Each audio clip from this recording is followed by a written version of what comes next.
नमस्कार साथियों, मैं विमल शर्मा उड़ान आईएएस बिलासपुर के यूट्यूब चैनल पर आपका स्वागत करता हूं।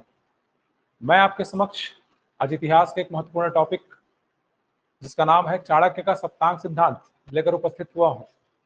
इसमें आज हम डिस्कस करेंगे कि चाणक्य का सप्तांग सिद्धांत क्या है, चाणक्य ने साम्राज्य के कौन कौन से 7 अंग बताए हैं और एग्जाम्स से कैसे के सप्तांग सिद्धांत का वर्णन कीजिए। आपके ऑब्जेक्टिव एग्जाम के लिए महत्वपूर्ण तो है ही ये। तो आगे हम क्वेश्चन भी सॉल्व करेंगे, आगे कुछ एमसीक्यू भी इसके रखे गए हैं। तो देखते हैं कि चाणक्य का सप्तांग सिद्धांत क्या था। तो जैसा कि आपने पढ़ा होगा, चाणक्य मतलब एक बहुत ही प्रसिद्ध विद्वान, मौर्य काल के एक महान विद्वान बोल सकते हो। तक्षशिला विश्वविद्यालय के जो भारत का प्राचीनतम विश्वविद्यालय है, वहां ये प्राध्यापक हुआ करते थे। तो एक महान वैदिक विद्वान बोल सकता हूँ चाणक्य को, जिनको कौटिल्य भी कहा जाता है, विष्णुगुप्त भी कहा जाता है। और इनकी एक प्रसिद्ध रचना है अर्थशास्त्र। और कितनी बार एग्जाम में आ चुका है कि अर्थशास्त्र किस विषय से संबंधित ग्रंथ है। तो अर्थशास्त्र भले ही इसका नाम अर्थशास्त्र है, लेकिन इसमें इकोनॉमिक्स के बारे में हमको कुछ जानकारी नहीं है। इसमें ज्यादातर मुख्य रूप से इसमें मुख्य जो इसमें उल्लेख किया गया है अर्थशास्त्र में, वो है राजनीति और प्रशासन के बारे में। अर्थशास्त्र का जो विषय है वो है राजनीति और प्रशासन। इसमें चाणक्य ने प्रशासन के बारे में बताया है, शासन के बारे में बताया है कि अधिकारी कैसे होने चाहिए, कितने प्रकार के अधिकारी होने चाहिए, राजा को कैसे काम करना चाहिए, अमात्यों को, उनके मंत्रियों को कैसे काम करना चाहिए। प्रशासन शासन की गुणों के बारे में, विशेषताओं के बारे में बताया है। अर्थशास्त्र मौर्य काल की प्रशासन के बारे में जानकारी का एक महत्वपूर्ण स्रोत है। तो इसी अर्थशास्त्र का एक भाग है चाणक्य के द्वारा दिया गया सप्तांग सिद्धांत। सप्तांग सिद्धांत मतलब नाम से स्पष्ट है, 7 अंग। इसमें चाणक्य ने साम्राज्य के 7 अंगों की चर्चा की है। और बोला जाता है कि इतिहास में चाणक्य ही सबसे पहले व्यक्ति थे जिन्होंने इस प्रकार से राज्यों के अंगों की चर्चा की है अपनी अर्थशास्त्र में। तो चलिए देखते हैं कि चाणक्य ने साम्राज्य के कौन कौन से 7 अंग बताए हैं, जिसे चाणक्य का सप्तांग सिद्धांत कहा जाता है। ये है चाणक्य के सप्तांग सिद्धांत के अनुसार राज्य के 7 अंग। तो जैसा कि सबसे पहले, और ये जो 7 अंग है, हम लोग देख रहे हैं कि सबसे पहले है आपका स्वामी। राजा के लिए यहाँ पे स्वामी शब्द का प्रयोग किया गया है। तो सप्तांग सिद्धांत के अनुसार साम्राज्य का जो सबसे पहला अंग होता है वह स्वामी या राजा। फिर दूसरा अंग बताया है चाणक्य ने अमात्य को। अमात्य मतलब आप बोल सकते हो कि इसको मंत्री, ये आपके मंत्री हुआ करते हैं। जनपद तीसरा अंग। जन मतलब होता है जनता या प्रजा, पद मतलब उनके पैर, मतलब वे क्षेत्र जहां आपके राज्य की जनता के पांव पड़ते हैं, पैर पड़ते हैं। मतलब सीधा सीधा ये आपके क्षेत्र की बात कर रहे हैं। जनपद का मतलब हो गया क्षेत्र, मतलब आपका साम्राज्य और उसकी जनता और प्रजा। तो आपका राज्य और उस राज्य में, उस क्षेत्र में निवास करने वाली जनता, ये मिला के बनते हैं जनपद। दुर्ग मतलब होता है किला, रक्षा प्राचीर, जो साम्राज्य की सुरक्षा के लिए बनाया था आपका। कोष मतलब आप खजाना बोल सकते हो, फंड बोलते हैं। दंड याद रखिएगा, दंड मतलब होता है सेना, इसको बल भी बोला गया है। बल दंड, इसका मतलब है सेना। और कहीं कहीं पे सेना के साथ साथ इसका मतलब न्याय भी होता है, सेना या न्याय भी आप बोल सकते हो। और मित्र मतलब वे पड़ोसी राज्य, ऐसे राज्य जिनसे आपका संबंध अच्छा है, जिनसे आपका संबंध मित्रता पूर्वक है, तो ऐसे राज्यों को मित्र की संज्ञा दी गई है। तो कौटिल्य ने, चाणक्य ने साम्राज्य के 7 अंग बताए हैं। और ये जो ऊपर से नीचे हम जो क्रम देख रहे हैं, ये इनके महत्व के क्रम के अनुसार है। मतलब साम्राज्य का सबसे महत्वपूर्ण अंग है स्वामी या राजा, और सबसे कम महत्वपूर्ण अंग है मित्र, जो आपके अच्छे सहयोगी राज्य जो हुआ करते हैं, पड़ोसी राज्य, उनको जिनको मित्र बोला गया है। तो ये क्रम के आधार पे है। तो सीधे सीधे भी ऐसे प्रश्न बनते हैं कि सप्तांग सिद्धांत के अनुसार या चाणक्य के अनुसार राज्य का सबसे महत्वपूर्ण अंग क्या है, तो राजा। सबसे निम्न महत्वपूर्ण अंग कौन सा है, तो मित्र। तो इस प्रकार से भी क्वेश्चन बनते हैं। तो अगर हम लोग इसको डिस्कस करना चाहें कि चाणक्य ने राजा के बारे में क्या बताया है, जैसे कि अगर आपको लिखना पड़े 8 नंबर तक के अच्छे प्रश्न यहाँ से भी बन सकते हैं आपको कि चाणक्य के सप्तांग सिद्धांत का वर्णन करें। तो पहले तो आपको ये व्याख्या करना है, सप्तांग सिद्धांत चाणक्य ने अपनी अर्थशास्त्र में वर्णन किया है इसके बारे में। चाणक्य ने साम्राज्य के 7 अंग बताए हैं, इन अंगों का नाम लिखना है। उसके बाद आप थोड़े बहुत इसको व्याख्या कर सकते हो। जैसे चाणक्य ने स्वामी या राजा के बारे में बताया है कि राजा को सभी प्रकार के दोषों से मुक्त होना चाहिए, आलसी नहीं होना चाहिए, परिश्रमी होना चाहिए, राजा को योग्य होना चाहिए, कुशल होना चाहिए। तो कई प्रकार से कुशल होना चाहिए राजा को, ऐसा व्याख्या किया गया है चाणक्य के द्वारा राजा के बारे में। तो स्वामी मतलब राजा, सबसे महत्वपूर्ण अंग बताया गया है चाणक्य के द्वारा सप्तांग में, राज्यों के अंग में। और एक क्वेश्चन अंगों से भी बनता है कि किस साम्राज्य के किस अंग की तुलना शरीर के किस अंग से की गई है, उसको आगे हम लोग डिस्कस करेंगे। अमात्य मतलब मंत्री, तो मंत्री मतलब मंत्री जैसे कि आज भी होते हैं, जिनका काम होता है अपनी राजा को सलाह देना। ये प्रशासनिक सहयोग के लिए बनाए गए थे, जिनका काम था राजा को प्रशासन में सहयोग देना। जनपद, जैसे कि अभी डिस्कस कर चुके हैं, जनपद मतलब इसमें आते हैं आपके क्षेत्र, आपके राज्य और उसमें रहने वाली आपकी जनता या प्रजा। दुर्ग मतलब होता है किला, रक्षा प्राचीर बोल सकते हो, जो साम्राज्य की रक्षा के लिए निर्माण किया जाता था, दुर्ग। कोष मतलब होता है खजाना, फंड। तो चाणक्य ने कोष के बारे में भी काफी चर्चाएं की है। कोष के महत्व को चाणक्य ने अच्छी तरीके से इसमें व्याख्या किया है। कोष बहुत ही आवश्यक है, कोष को सोच समझ के उपयोग करना चाहिए। आपातकाल की स्थिति में कोष का कैसे उपयोग करना चाहिए, काफी कुछ इसमें व्याख्या किया गया है। दंड, दंड मतलब सेना, और मित्र मतलब ऐसे राज्य जिनसे आपका संबंध अच्छा है। जैसे ऐसे राज्य जो किसी आवश्यकता आने पर आपकी सहायता कर सकते हैं, तो ऐसे राज्यों को आपके मित्र कहा गया है। तो ये थे राज्यों के 7 अंग, सप्तांग सिद्धांत। अब एक प्रकार का क्वेश्चन बनता है कि शरीर के किस किस अंगों से साम्राज्य के जिन विभिन्न अंगों की तुलना की गई है। जैसे हम लोग बात करें, इसमें हम लोग अगर देखें तो हमने देखा था कि राजा का, साम्राज्य का सबसे प्रमुख अंग होता है राजा। यस, इसकी तुलना शरीर के सिर से की गई है, सिर या शीर्ष भाग।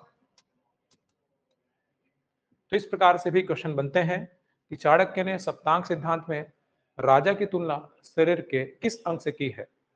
तो राजा की तुलना की गई है शरीर, सिर होता है राजा आपका सबसे ऊपर, सर्वोपरि। और एक ये भी चीज याद रखिएगा, चाणक्य के अनुसार राजा, राजा को सलाह देने के लिए मंत्री तो हैं, अमात्य हैं, लेकिन राजा को अपने विवेक से, अपनी बुद्धि से काम लेना चाहिए। चाणक्य ने बोला है कि राजा, राजा को स्व विवेक से निर्णय लेना चाहिए। भले वो सलाह ले, अपने अमात्यों से, अपने मंत्रियों से सलाह ले, लेकिन उस सलाह को मानने के लिए वो बाध्य नहीं है। उसको हमेशा अपने स्वविवेक से फैसला लेना चाहिए। तो राजा की तुलना चाणक्य ने सिर से की है, सबसे ऊपर। जैसे शरीर में सिर सबसे ऊपर होता है, वैसे राजा साम्राज्य में सबसे ऊपर है। फिर हमने देखा था अमात्य, अमात्य मतलब मंत्री। अमात्य की तुलना चाणक्य ने की है आंखों से,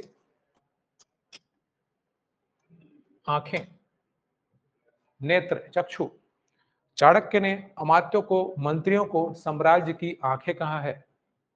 जैसे आंख हमको दिखाता है, वैसी मंत्रियों का कर्तव्य है, मंत्रियों का दायित्व है, वो आने वाली चुनौतियों को, आने वाली समस्याओं को आंखों की तरह देखकर वो राजा को सहयोग करे, सलाह दे। ठीक, तो अमात्य को आंखें कहा है चाणक्य ने। फिर जैसा कि हमने डिस्कस किया था कि साम्राज्य का तीसरा अंग होता है जनपद। जनपद, जनपद की तुलना चाणक्य ने की है जंघे से, जंघा से, जांग से।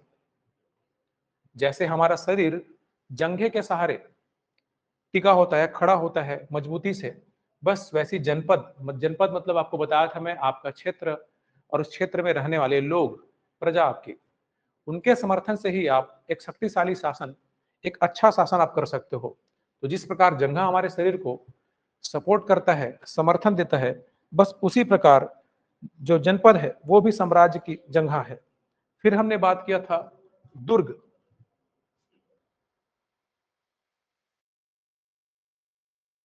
तो दुर्ग की तुलना चाणक्य ने की है भुजा से।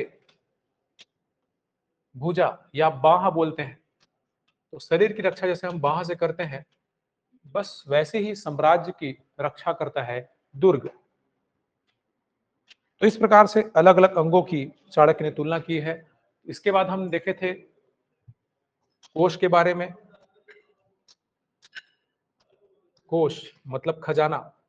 कोष की तुलना चाणक्य ने की है मुख से।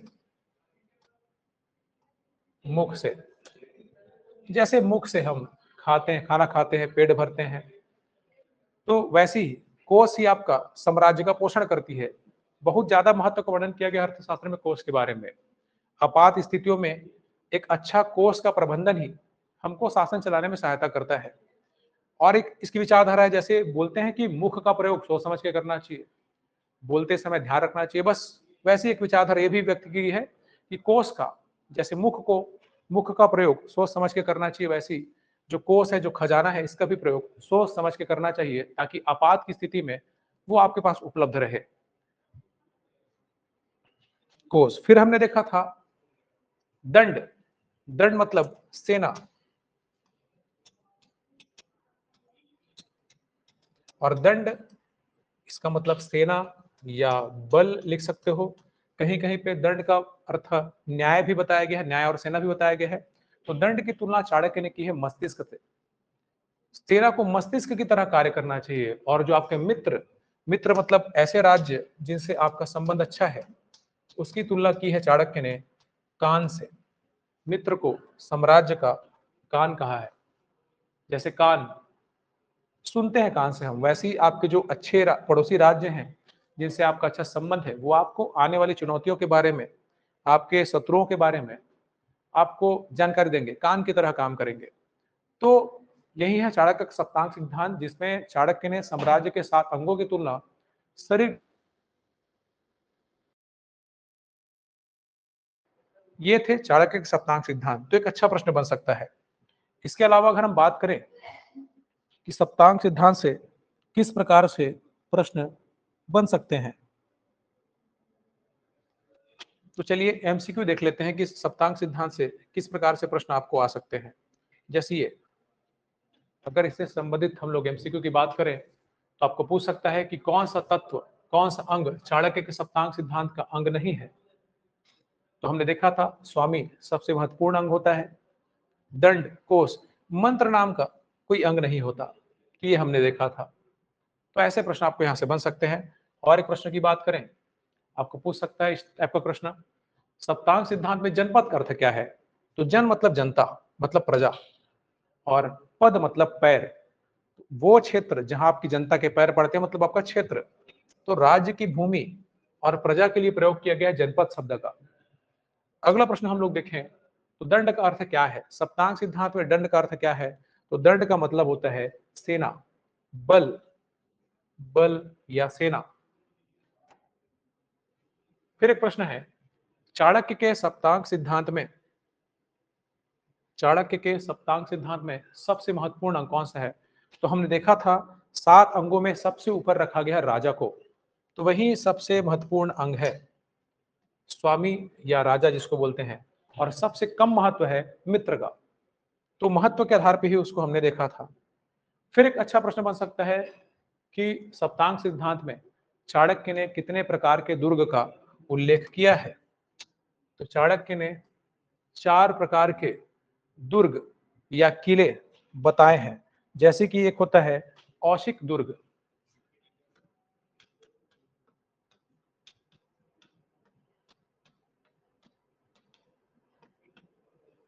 औशिक दुर्ग, तो दुर्ग मतलब किला, जो अपने साम्राज्य की सुरक्षा के लिए जो बनाया जाता है। तो औशिक दुर्ग मतलब ये होता है आपका जो क्षेत्र, कि ऐसे क्षेत्र के लिए औशिक दुर्ग का प्रयोग किया गया है। फिर एक बताया गया है पार्वत दुर्ग।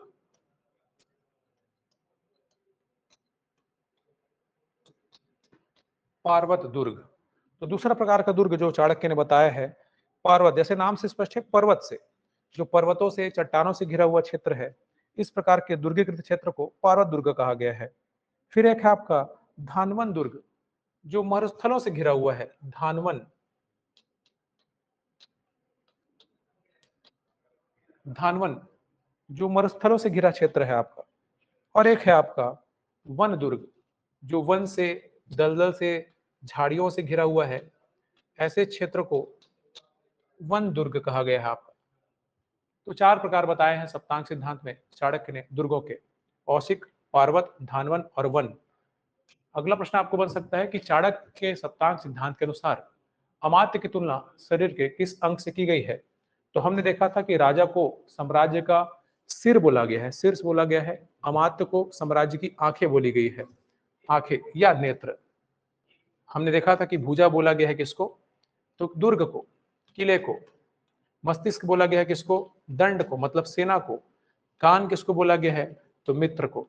तो ऐसे 7 अंगों की अलग अलग शरीर के अंगों से तुलना की गई है। तो यही था चाणक्य का सप्तांग सिद्धांत। तो क्वेश्चन बन सकता है आपको कि चाणक्य के सप्तांग सिद्धांत की व्याख्या कीजिए। मेंस में भी अच्छे क्वेश्चन है और प्री के लिए भी बहुत इंपॉर्टेंट है आपका कि चाणक्य ने मौर्य साम्राज्य में या साम्राज्य को, अपनी अर्थशास्त्र में साम्राज्य को कितने अंगों में बांटा है? तो 7 अंग। इसी को कहा गया है चाणक्य का या कौटिल्य का सप्तांग सिद्धांत। तो सप्तांग सिद्धांत से संबंधित ये कुछ एमसीक्यू, और अगर आपको मेंस में लिखने क्वेश्चन आए तो इनके बारे में आपको थोड़ा थोड़ा व्याख्या करना होगा कि साम्राज्य के ये 7 अंग होते हैं और उसके बारे में चाणक्य ने क्या बातें बताई है। तो यही था चाणक्य का सप्तांग।